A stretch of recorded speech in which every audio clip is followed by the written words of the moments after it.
श्री कृष्ण कहते हैं कि जीवन में शांत मन से लिया गया हर निर्णय सही परिणाम देते हैं। हर एक लिखी हुई बात को हर एक पढ़ने वाला नहीं समझ सकता, क्योंकि लिखने वाला भावनाएं लिखता है और लोग केवल शब्द पढ़ते हैं। कर्म भूमि की दुनिया में श्रम सभी को करना है। भगवान सिर्फ लकीरें देता है, उसमें रंग हमें ही भरना है। जीवन का वास्तविक उद्देश्य अपनी खुद की पथ पाना है, किसी दूसरे का अनुसरण नहीं करना है। छाता वर्षा नहीं रोक सकता, लेकिन वर्षा में खड़े रहने का साहस अवश्य देता है। ठीक वैसे ही आत्मविश्वास सफलता नहीं दिलाता, लेकिन संघर्ष करने की प्रेरणा जरूर देता है। हर किसी के जीवन में महलों का सुख नहीं होता। कुछ लोग ऐसे भी हैं जो सड़क पर सोते हैं। एक सहन करने वाला ही समझ सकता है कि उसे तकलीफ कितनी है, दूसरे तो बस उसके बारे में अनुमान ही लगा सकते हैं। जिंदगी में दो चीज़ें भूलना बहुत मुश्किल है, एक दिल का घाव और दूसरा किसी के दिल के साथ लगाओ। वक्त के साथ अपने कर्मों पर भी ध्यान दें, क्योंकि तुम्हारे कर्म ही तुम्हारी आगे की जिंदगी को रास्ता दिखाती है। श्री कृष्ण कहते हैं कि पाप निस्संदेह बुरा है, लेकिन उससे भी बुरा है पुण्य का अहंकार। मुसीबत में अगर मदद मांगो तो सोच कर मांगना, क्योंकि मुसीबत थोड़ी देर की होती है और एहसान जिंदगी भर का। अपने जीवन का आनंद लेने के लिए सबसे ज़रूरी यही है कि आप खुश रहें। बस यही आपके लिए सबसे ज़्यादा मायने रखता है। खुश रहने वाला ऊपर वाले से उम्मीद रखता है, और जो सबसे उम्मीद रखता है वो दुखी ही रहता है। ज़िंदगी बहुत खूबसूरत है, ये दुख और सुख का मेल है। दुख आए तो टूटना मत, और सुख आए तो उड़ना मत। ठहराव में रहना ही असली जीवन है। बहुत पुरानी बात है, एक नगर में हरीश नाम का एक युवक रहता था। बेचारे के माँ बाप स्वर्ग सिधार चुके थे और गरीब होने के कारण उसके पास अपने खेत भी नहीं थे। औरों के खेतों में वो दिन भर छोटे मोटे काम करता और बदले में खाने के लिए आटा चावल ले आता था। घर आकर वो अपना भोजन तैयार करता और फिर खा पी कर सो जाता। और जीवन ऐसे ही संघर्षपूर्ण चल रहा था, और उसी में एक और मुसीबत आ पड़ी। एक दिन उसने अपने लिए 4 रोटियां बनाई और हाथ मुंह धोकर वापस आया तो 3 ही बची। दूसरे दिन भी यही हुआ।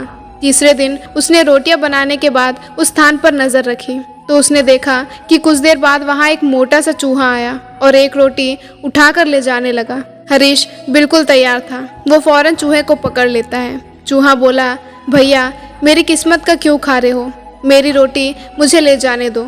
हरीश ने कहा कि तुम्हें ले जाने दी तो मेरा पेट कैसे भरेगा, मैं पहले से ही अपने जीवन से परेशान हूँ, ऊपर से अब पेट भर खाना भी नहीं मिले तो मैं क्या करूँगा, ना जाने मेरे जीवन में खुशहाली कब आएगी। इस पर चूहे ने कहा कि तुम्हारे सारे सवालों के जवाब तुम्हें मतंग ऋषि दे सकते हैं। हरीश ने पूछा कि वो कौन है। चूहे ने कहा कि वो एक पहुँचे हुए संत हैं। उत्तर दिशा में कई पर्वतों और नदियों को पार करके ही उनके आश्रम तक पहुँचा जा सकता है। तुम उन्हीं के पास जाओ, वही तुम्हारा उद्धार करेंगे। हरीश चूहे की बात मान गया और उसने अगली सुबह ही खाने पीने की गठरी बांधकर आश्रम की ओर चल पड़ा। काफी दूर चलने के बाद उसे एक हवेली दिखाई दी। हरीश वहां गया और रात भर रहने के लिए शरण मांगी। हवेली की मालकिन ने पूछा कि बेटा तुम कहाँ जा रहे हो। हरीश ने कहा कि मैं मतंग ऋषि के आश्रम जा रहा हूँ। मालकिन ने कहा उनसे मेरे एक प्रश्न का उत्तर मांग कर लाना। मेरी बेटी 20 साल की हो गई है, वो देखने में अत्यंत सुंदर है और उसका अंदर हर प्रकार के गुण भी है, लेकिन बेचारी एक शब्द नहीं बोलती। उनसे पूछना कि मेरी बेटी कब बोलना शुरू करेगी। और ऐसा कहते कहते मालकिन रो पड़ी।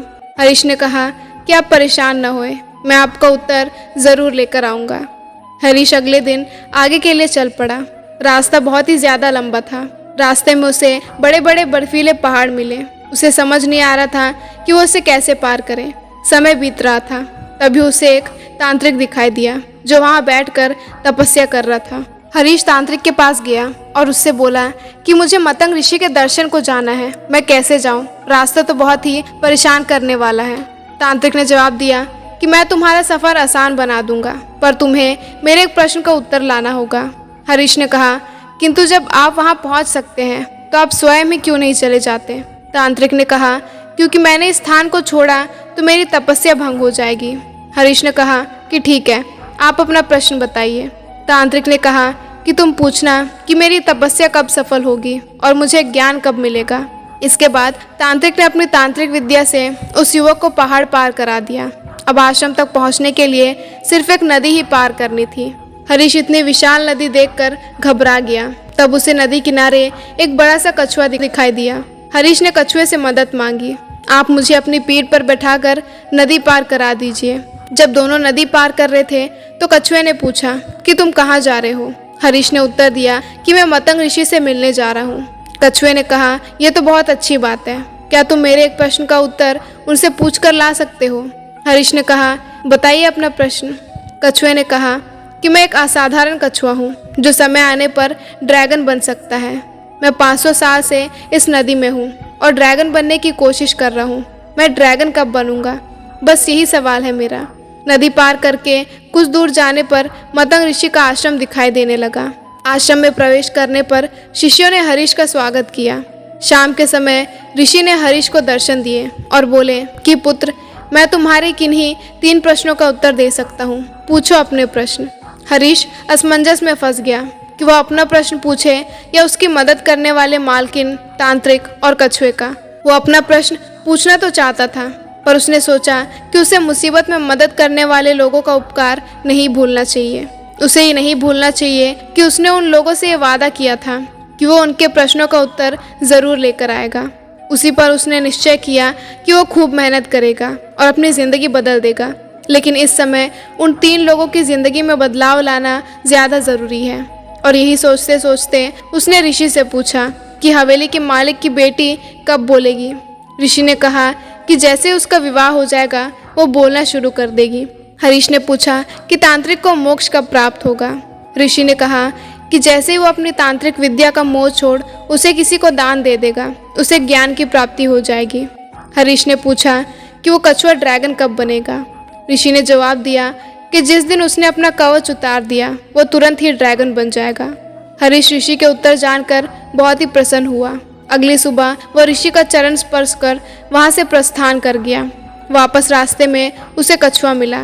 उसने हरीश को नदी पार करा दी और अपने प्रश्न के बारे में पूछा। तब हरीश ने कछुए से कहा कि जिस दिन तुम अपना कवच उतार दोगे तुम ड्रैगन बन जाओगे। कछुए ने जैसे ही अपना कवच उतारा उसमें से ढेरों मोतियाँ झड़ने लगी और कछुए ने वो सारे मोती हरीश को दे दिए और कुछ ही पलों में वो ड्रैगन बन गया।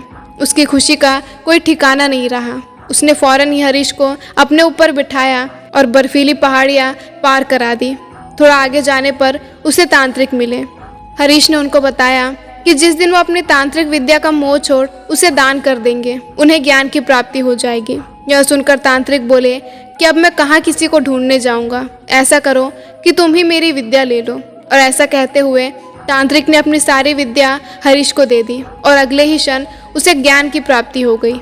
हरीश वहाँ से आगे बढ़ा और तांत्रिक से मिली विद्या के दम पर जल्द ही हवेली पहुँच गया। मालकिन ने उसे देखते ही उससे पूछा कि ऋषि मतंग ने मेरी बेटी के बारे में क्या कहा। तब हरीश ने कहा कि जिस दिन उसकी शादी हो जाएगी वो बोलने लगेगी। मालकिन बोली, तो देर किस बात की है? भला तुमसे अच्छा लड़का उसके लिए कौन हो सकता है? दोनों की शादी करा दी गई और सचमुच लड़की बोलने लगी। हरीश अपनी पत्नी को लेकर गांव पहुंचा। उसने सबसे पहले उस चूहे को धन्यवाद दिया और अपनी नई हवेली में उसके लिए रहने के लिए एक जगह भी बनवा दी।